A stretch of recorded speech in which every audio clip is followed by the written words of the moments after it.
Hello, boys, ladies and gentlemen. Today's episode is going to be an update on the BC Gang Wars. It's going to be about who? None other than Rabih Alkhalil. We got some extra details into his character, juicy details. For those who don't know, Rabih Alkhalil is one of the leaders of the Wolf Pack. He's considered the brain. Also, he's also the person who escaped from Fraser Penitentiary, or there was a temporary holding place before he was supposed to go to trial and receive a hefty Canada sentence. We know he would have been released eventually. We don't need to ask that much. But for what it is, of what it's worth, the guy is a real mob boss.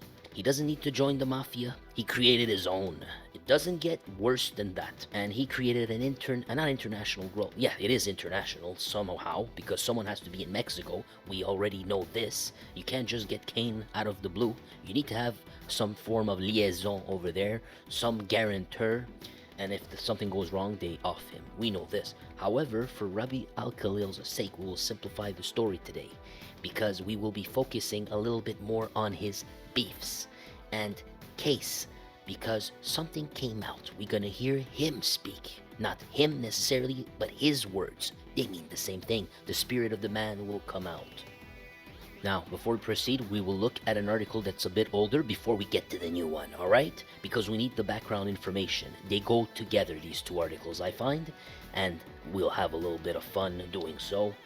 It'll be very informative and a little bit, actually very worrisome. Now note the following book, The Wolf Pack, by Peter Edwards and Luis Horacio Najera. We can assume the guy on the right is Latino-Canadian, perhaps, or maybe he's a guy from Mexico, which perhaps helped get the additional info needed for the book. And the person on the left is a Canadian, I believe of Irish descent. He often talks about the West End Gang and the criminal underworld in Canada. Now, they wrote a book, and their book is about a tech-savvy gang in British Columbia, or nationally in Canada. Veteran Mexican journalist, there you go, and crime analyst Luis Horacio Najera knows just how deadly run-ins with the cartels can be. I can tell you that 12 journalists that I met with, worked with, or had some sort of professional relationships have been murdered. When he and his family moved to Vancouver in 2008, he thought he was leaving behind the threats they'd received after his own investigative work into organized crime, but soon he realized that his new home also had a big problem with organized crime, just in a different way. They don't have boots on the ground. They don't have like these caravans of armored trucks and guns like the cartels. You don't see that here, but they are here. According to Najera, one of Canada's most notorious gangs is the Wolfpack Alliance, which is an ethnically diverse, geographically dispersed millennials who traffic cane north from Mexico, it says. Najera, a fellow crime reporter Peter Edwards, who has written for Toronto Star for more than 30 years. There you go, you see that? The Canadian criminal underworld. He wrote this book. So they're smart accountants, smart people, smart with chemistry. Not the thugs that you'd imagine, says Edwards. Not your typical organized criminals. The Wolfpack is believed to have been formed as early as 2010, but it wasn't until 2012 that they gained notoriety by the killing of none other than John Raposo. The resulting murder trial heard that Raposo was involved in dealing with the Wolfpack, but was killed over unsubstantiated rumors he was a police informant. Right on. I think they actually wanted to steal. It came down to they wanted to steal his supply, which they did. In 2018, 4 men were guilty of first degree and a conspiracy to commit that crime. One of those men was none other than Rabih Al-Khalil, who Edwards called the top-level brains of the Wolfpack. Alkhalil was 25 when he was arrested in 2013. Reminding you guys, this was 10 years ago. Has he ever faced justice for that? Well, he escaped from prison, so not really. Very smart, he's described. Very mobile and very ruthless. He's someone who you just don't want to get on the wrong side of, Edwards said. According to Edwards, Alkhalil broke with the norms of organized crime families that came before him. I gotta tell my viewers, someone reminded me, because my memory's poor, I always talk about his brother who passed away. May he rest in peace. And the thing is, we learned, because he reminded me, I know I heard that before. He had more than a brother, that's for damn sure. And it's true. There's another one who also got offed. Guess what? It wasn't an accident. Once again, it was somehow related to the BC gang wars, right? And so, usually, when someone loses one brother, they get traumatized. They learn something from this. And they want to honor their brother's memory two ways. Either they want to get revenge, or they change their life around and they honor him by living a good life. That's not Rabbi Alkhalil. Rabbi Alkhalil, he lost two brothers at least. We can be sure of this. Maybe even a third one. My memory doesn't serve me. I think someone told me this. I trust him. So imagine losing three brothers. Man, may they all rest in peace. That's horrible, man. But then you turn around and you triple down. He tripled down, in other words, my friend. It's a very disturbing look into the soul of this man. Look at this. Quote, when you cover a mob funeral, some of the people at the funeral would be responsible for putting the guy in the casket. Interesting, isn't it? Isn't that ominous? This article was written a while ago, am I not right? This book, their way of thinking, the philosophy of these authors. May I remind you that Francesco Del Balzo's funeral, which we covered, there were pictures of his suspected assassins, or maybe not the guys who pulled the trigger, but who organized the thing. The police believe they were assisting at the funeral. You can't make this stuff up. As old as the underworld or organized crime, it's always been like this. Your best friend or someone setting you up. Disgusting. The Wolfpack, look at this. The Wolfpack guys, they just don't care. Edwards added that Alkhalil wasn't quick to forgive members who were rumored to be leaking information to the authorities, whether they actually were or not. So just the mere accusation of it is enough to get you offed. Let me add something for these kingpins. You have to understand. You know how many people turned snitch because you wanted to off him and they were not snitches? How many people? That happened a lot. That happens all the time. If you operate this way, you're guaranteeing a snitch. If the whole organization that you work for is suddenly turning around and they want to off you, and you know for a fact you're a completely innocent man, but they all want to off you, you can't convince them. They're going to erase you just like that. No loyalty. Why will they show loyalty to you? That's not a good way to proceed. Edwards added that Alkhalil wasn't quick, right? We read that. At one point, someone accused one of his members of speaking to the popo, and he said, my men don't do that. If they did, I'd kill their families, and they know it, Edwards said. And he wasn't joking. It wasn't bravado. Disgusting. Think about this. He has no empathy for other people, innocent people, family members. Perhaps it's because his own family members are gone, long gone. I feel bad for, no offense, your father comes here as an immigrant, hoping for a better life, unless he was dealing. And I don't think so. I will honor your father as an innocent man.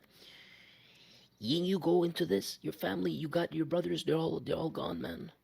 You haven't learned anything. This is wrong what you're doing, man. But he has no more empathy for other people's families. Some of this stuff is just kind of cartoonish. But Edwards said Alkhalil might be the only brain in the group. The only brain? Nicola Nero, we remember this guy, for instance, is known for being about as smart as a bag of hair. Yeah, he's just a big tub of muscle or fat that's there to intimidate people, bullies. You know those kinds of bullies, man. Nero was also one of the four men charged with killing Raposo. And as Edwards explained, he inadvertently ratted out his colleagues to the police by leaving a sticky note with his password on it in his apartment. Okay, it's not the same guy. My apologies. I got him confused with the Romanian dude. You know who I'm talking about. The Romanian dude who used to hang out with Hell's Angels. You know what I'm talking about, guys. Some of you know. I always confuse them because of the name. But this, I think it's another guy. Nero was one of the four men charged with killing Raposo. As Edwards explained, he inadvertently ratted out his colleagues to the police by leaving a sticky note with his password in his apartment in Niagara Falls, Lake Ontario. May I add, they don't need your password. They'll still find a way. Did you see how many communications supposedly between mob bosses was encrypted? It doesn't change anything. They're still gonna get you if they want, man. But it's still considered a mistake. They're not gonna excuse that. That allowed Niagara police investigators to get into the encrypted messages sent between the group. May I add, just a bit faster. Edwards said, adding it revealed a goldmine of information. On top of incriminating members in various crimes, the messages also revealed personal information such as the love lives of individual members. Some of the stuff is just cartoonish, Edwards said. Both Alkhalil and Nero are currently behind bars for Raposo's murder, along with Martino and Dean Wickwar. Remember Dean Wickwar? Sorry if I don't pronounce it correctly. I almost called him Dean Wigger. Dean he was one of the favorite assassins for Rabih Alkhalil, apparently. He was flown to the East Coast for that hit on what's his name, Johnny Raposo, the Italian. May he rest in peace. My condolences to his family. What happened? We saw pictures of Dean Wickwer being dressed in construction attire. You guys remember we spoke about that? We showed the pictures. I had a video on the Wolfpack Alliance, which was very poorly made. I know. I was learning. For my efforts, I get middle fingers. There was no other videos online. What else were you going to check, guys? Their convictions carry an automatic life sentence without eligibility for 25 years. Now, you see the problem with this sentence? You would have thought if you cut off the 25, it would have been right. Their convictions carry automatic life sentences without parole for 25 years. Canada. Imagine releasing Rabih Alkhalil. Remember, this article's in the past. First of all, Rabih is no longer in jail. So imagine this. Let's go back to the past a little bit. Imagine right now he's in jail, okay? And we're saying, you know what? The convictions carry an automatic life sentences without parole eligibility for 25 years. Maybe a Rabih can change, no? You can always play the game, always say, no, but look, he was hurt when he was young, You could always find excuses and say, but you know what? What's to say that in the 24th year, he won't change his mind and he'll become a better person? Haven't many people who got older grown out of it? Well. A couple of years later, the same guy you were considering for parole eligibility, he skipped out of town, guys. He got out of jail. Just to pour the salt on the wound. The Wolfpack is diverse, young, tech-savvy. When they say diverse, they mean ethnically diverse. It's just like the United Nations, guys, when it was ethnically diverse. Edwards said that Wolfpack's diversity distinguishes it from other organized crime groups, such as the Hells Angels. The Hells Angels used to be very, very, very hard to get into if you weren't white. He said, not in British Columbia. That's not a fair thing to say. We gotta separate them. They deserve their own reputation. You can respect that they went above this. You can respect that. There are a lot of groups that break down by racial lines, and the Wolfpack doesn't. Well, the United Nations doesn't, and it's their largest enemies. So I think that's a statement that's a little bit useless, to be honest with you, except if you consider the Hells Angels and maybe the Italian mafia. But these days we saw the Italian mafia, they vertically integrate a little bit with the street gangs. They use them to carry out their hits. And they pay them big money, but not that they become made men. So I guess not. According to Najera, the diversity allows the group to operate from a variety of different locations across North America. Let me add something. Sometimes it's even better not to be included in the group. When you join this Italian mafia, there's going to be certain rules expected of you. Certain behaviors. You're going to not be able to. Remember, at a certain point, they said that, the mob, you can't sell drugs. You're not allowed to sell drugs. We know that it's true, outwardly it's true, but they still did it. What was I going to tell you? I'll come back to it. My apologies. According to Najera, this diversity, yes, let's say you are vertically integrated with the mob. If you can make as much money not joining it, and you don't have to follow rules, that's even better, man. Think about it, the advantages. You have less restrictions. You have less to worry about. Why would you want to have all those people breathing down your neck, waiting for you to make a mistake, take your position in that organization? According to Najera, the diversity allows the group to operate from a variety of different locations across North America. That's the key here. Remember we had a murder in Toronto, a Wolfpack member, one of its founders. There's a picture of the three guys together. You have a picture of Larry Amero, another guy, I keep forgetting his name, golden hair, I think he had golden hair. The ones when they show their sleeves with independent soldiers. He has the one showing you the independent soldiers. And there was the Indo-Canadian one, I forget his name. Dio. His last name was Dio. I guarantee his last name was Dio. Remember, Wolfpack Alliance, British Columbia, the heads, right? What was Dio doing in Toronto? He got murked there, didn't he? I don't think he went there on vacation, because he actually bought property over there, a big mansion for his family. He had cars, luxury cars, but somehow his enemies got to him. Or was that a cleansing? I doubt it was a cleansing. I really highly doubt that. I don't think you can just leave the Wolfpack and go and live your merry life, buy a home, and think everything's good. I don't think that. I think that he went there, he was still with the Wolfpack. As they're saying, it sort of confirms this theory here, according to Najera, that this diversity allows the group to operate from a variety of different locations across North America. So different locations, right? In the past, you had these consolidated, sometimes regional group, he said, noting that mafias and cartels have a distinct area of location. True, but tech-savvy Wolfpack doesn't live in the same area because they can take advantage of the internet, Najera said, as well as communicating through encrypted messages, Edwards said. They use little compartments that are X-ray proof to hide the cane shipments inside trucks, hauling legitimate goods. Now, the guy I just talked to you about, the Indo-Canadian, Harjit Dio, who was assassinated by his enemies probably. He owned a business, a trucking business that was transporting goods. Would you have it? Could he be referring to this guy? While in the past, criminal organizations have avoided technology to stay discreet as possible, Najera said. Groups like the Wolfpack are adapting, and new technology, even using it to bring more attention to their group's works. It's exactly why the killing of Raposo happened in public space in Toronto's Little Italy, as opposed to a private, discreet area at night, according to Edwards. That makes a lot of sense. If you want to get away with it, usually you don't want attention. You want to really keep it secret. You want to leave least amount of evidence, but most importantly, least amount of chances of eyewitnesses, right? So why did they do it in the middle of downtown Toronto or Little Italy? Quote, they wanted it to be seen. They wanted it to be talked about. They wanted it to make a splash on the internet. If Rabih Alkhalil is the brains of the operation among the brains, that tells you a lot about the man's character, peering into his soul, his degeneracy. Finalizes by saying that the Wolfpack is the present and the future of organized crime. Alright, Forger. Well, I'm a pro forger. I know all this. You're wasting my time. Why did you give me a crash course on this? For the following article, because now we're gonna get some juicy bits, stuff that just came out like a week ago, August 15th, 2023, by none other than Kim Bolin. And if those who don't know, Kim Bolin is just gonna be our go-to person when we read articles from the Vancouver Sun. She's covered these gang wars for more than a decade, probably 2 decades. If more, I apologize, but from my memory, she's been at it for a long time. She even spoke to gang members. She even receives death threats. This is good information. Let's get to reading it, boys. The Wolfpack plot to off gang rivals was sophisticated and dangerous, Crown says. I have to remind you, Larry Amaro, if you watched yesterday's video, he's in court. He's facing justice, while his buddy has escaped the tentacles of the law. Will he be caught? Perhaps. But it's going to take a mistake. And Rabih is pretty smart. I continue. The motive for the murder plot was retaliation for the August 2011 shooting in Kelowna that left Jonathan Bacon dead and Larry Amaro with a serious injury.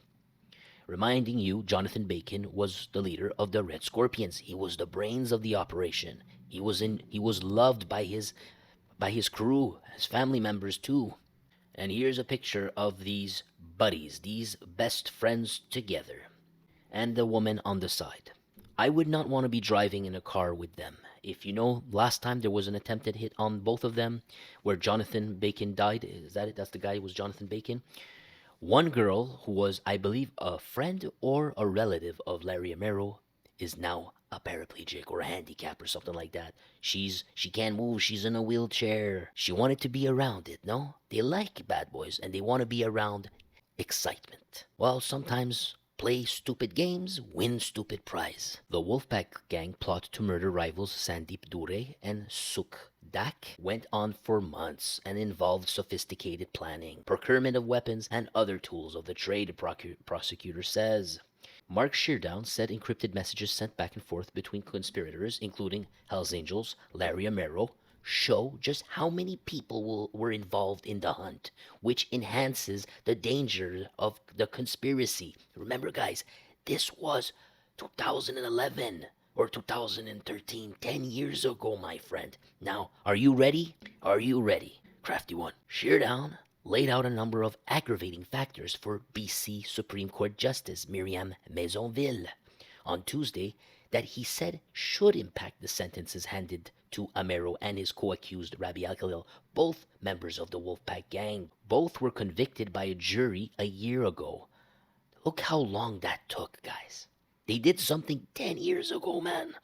That's how bad our system is. Both were convicted by a jury a year ago. Amaro of 2 counts of conspiring to off both Dure and Dak. Imagine this. They even had Alkhalil on the scene on camera. What else do you guys... We're really messed up in Canada. We're run by idiots. Alkhalil was found guilty of Dure's murder as well as Dak conspiracy, but he escaped from the North Fraser Pretrial Centre in July of 2022, and his location remains unknown.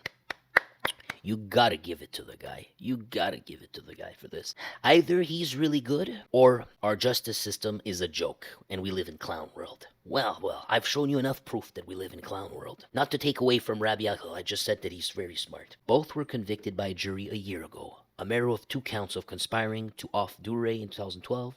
Oh no, sorry about that. Dure was gunned down in the lobby of the Sheraton Wall Center on January 17th, 2012, as customers ran for their lives. Dak was offed in November 2012 outside a busy Burnaby hotel. Dang, in the same year. Don't worry, guys, the juicy part is coming. The conspiracies for which Amero and Mr. Alkhalil are being sentenced are part of a long-lasting gang conflict that has afflicted the Lower Mainland for many years. May I remind you also that those who don't know, I gotta let them know. Hells Angels in Quebec, René Charlebois, while he escaped from prison, was giving information to Alkhalil's crew through Larry Amero about police operations against them because he had a police officer in his pockets. Now, is that the first exceptionary time? No way. I showed that to you. There's another cop recently that is not under arrest, guys. He's just suspended for going to a party, family party, with Leonardo Rizzuto. You can't make this stuff up, guys. If I had the opportunity to make lots of money like this, I guess the consequences are worth it. Clowns. The conspiracy for which Mr. Amero and Mr. Alkhalil are being sentenced are part of a long-lasting gang conflict that has afflicted the Lower Mainland. The conspiracy took place in the broader context of conspiracies to off other people as well. We have a crime scene technician at that hotel that fateful day when they killed Sandeep Dure. Let's go down. Sheardown said it is clear from the messages that multiple hit squads were available to the conspirators to be used for the purposes of offing Dure and Dak. The motive for the plot was retaliation for the 2011 shooting at Kelowna's Delta Grand Hotel that left Amero's best friend Jonathan Bacon gone, and Amero with a serious hand injury. 2 women friends were also injured, while Wolfpack members James Riak escaped uninjured. May I remind you, James Riak, independent soldiers, he was caught a few years later while he was on the run from the law. He couldn't help himself. He was dealing in the Philippines, or he was working as a transit point for I don't know what, but he was still part of the club. He was arrested with an Iranian dude, both from British Columbia, of course. Sheardown said Alkhalil sent a message to other conspirators on September 17th of 2011, the day after Dak and his associate Juhar Kun were shot and injured in Surrey. Need I remind you, who is Juhar Kun? He's the actual shooter that pulled the trigger with another guy. We have him on tape. On the day that the hit happened in that hotel, I think it was Burnaby. So you see, I'm linking them all together for you. Just like you can link it to the Gracies when you join the jiu-jitsu school. They say my lineage, our school goes to one of the Gracies. Well, I'll tell you what, these gangsters, there's lineages, man. There's lineages. What you see today, there's lineages to that. If you want, you can extrapolate to Bindi Johal as well. But that would be on the side of the United Nations. Now, let's keep going. In the aftermath, I think that Sandeep Dure knew Bindi Johal. Don't quote me on this, but you see what I'm saying. And look, my memory's been pretty good so far, hasn't it? I still managed to pull stuff up like that, and I was right many times. The afternoon of the botched Surrey shooting. Okay, so when they tried the day after, Dak and his associate were shot. Okay, and they survived. Remember, Juhar Kun is in jail. He was convicted and all that. He was done right away. Interesting. The other guys, they took 10 years. In the aftermath of the botched Surrey shooting, Alkhalil stated he flew in an entire team of ex-military members. An entire team of ex-military members 3 days after Kelowna. Sheardown said, quoting the message, they're almost ready with everything. I'll show people what it's like to be scared. That was,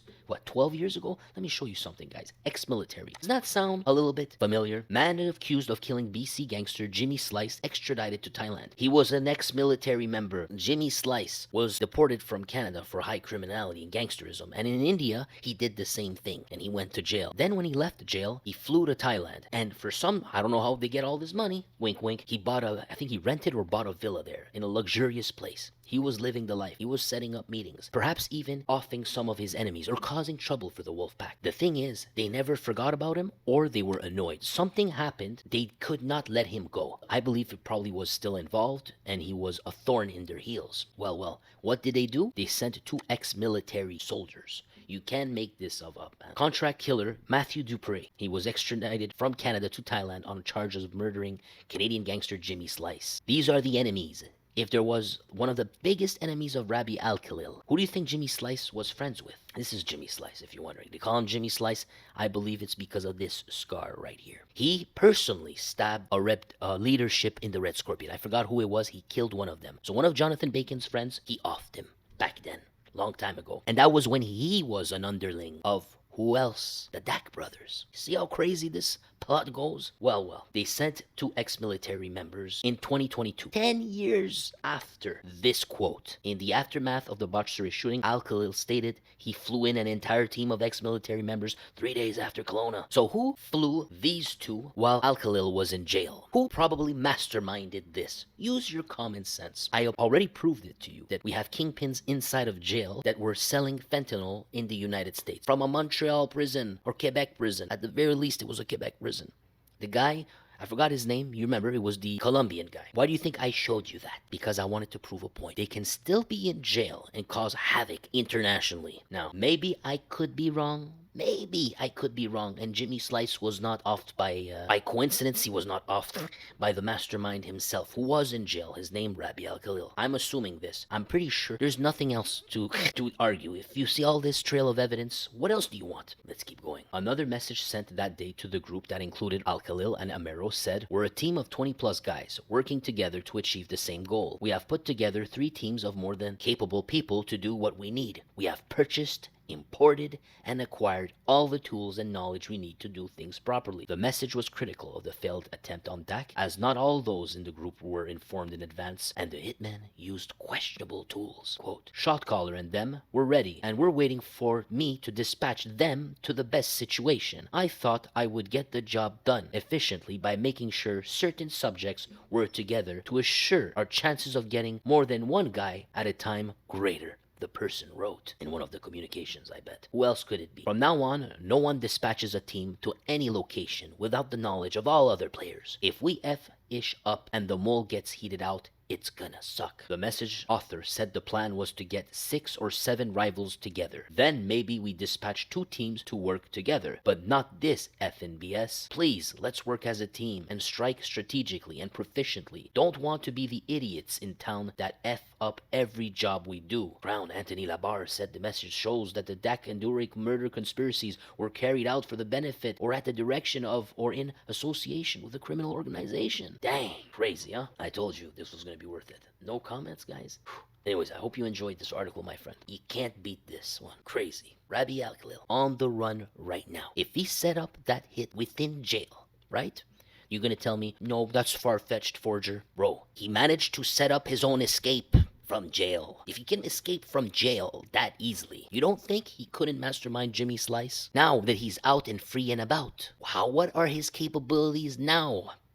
If he was restricted before. You can't make this stuff up. Crazy, huh? And need I remind you, we have guys from Montreal Nord, from the Bloods, that are seen in Vancouver's east side right now, dealing. But they were being shot at, and they are shooting at enemies. Now, who would be those enemies? Who would dare to be their enemies? You gotta ask yourself that question. Could it be the other side now? I find the other side, if they still exist, if you look at Jimmy Slice was offed in 2022. He had to have people. He could not do all this alone. He could not, if he was operating in some manner, he need to have friends, right? I gotta tell you something. His friends or people on the other side, they're awfully quiet. They're awfully secretive these days. They don't appear in the news very often, do they? Or did I miss out? If I did miss out, let me know, bros, so I can catch up and aware the others.